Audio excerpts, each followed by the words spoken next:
X wasn't enough.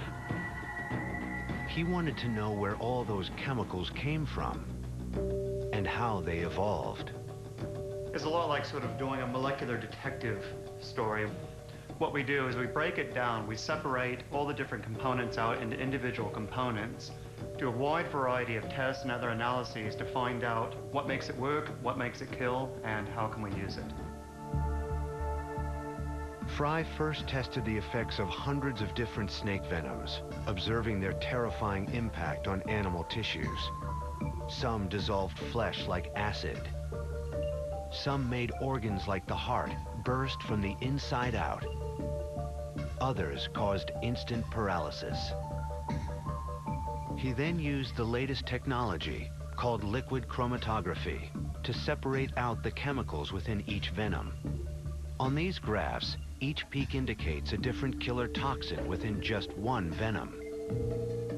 So what we've done is we've separated this complex mixture into each of their individual components, where these have been collected into their own vial. We now have a fingerprint of this venom. What these venom fingerprints revealed was startling. The chemicals in each snake venom had evolved from proteins. Not just any proteins, but the universal building blocks used in almost every animal body to govern the most important physical bodily functions.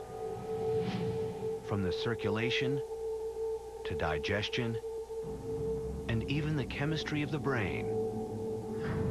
The twist was the proteins had evolved into new versions that could kill.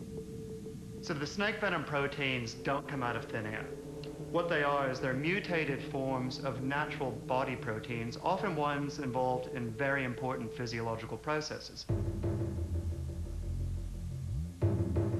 A snake's venom glands are biological warfare factories. When venom enters a victim, the killer proteins wreak havoc.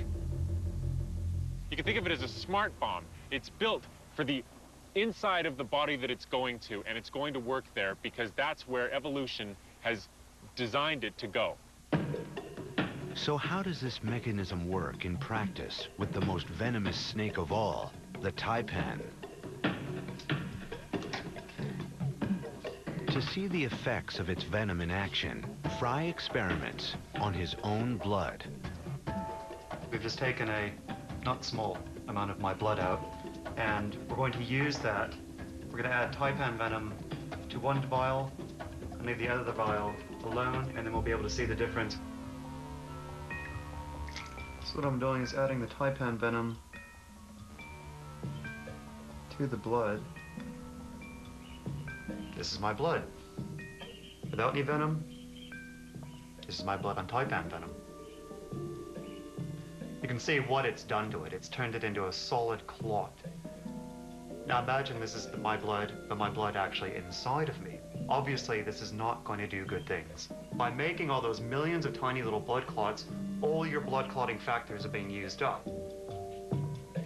What this means is that you now can't clot, so you'll be bleeding out of your gums, your ears, your nose, everywhere else. It's not a nice way to go.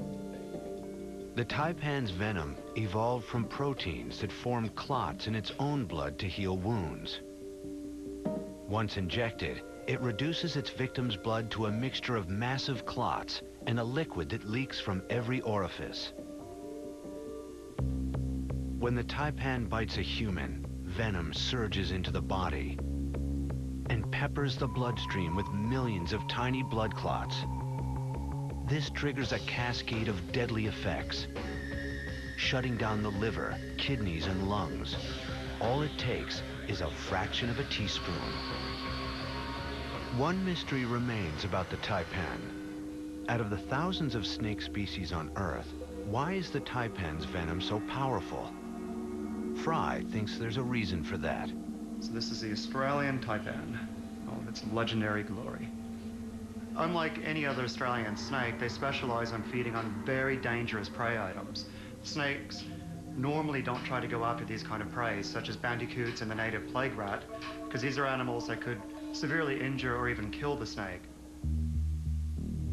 In this footage, a plague rat can be seen taking a bite out of the taipan. That's why, over millions of years, the taipan had to evolve ever stronger venom in order to knock out its prey as fast as possible. Science had solved the riddle of how venomous snakes had engineered this remarkable weapon, but deeper mysteries still remained. When did venom first evolve? And where did it come from? I had discovered how snakes had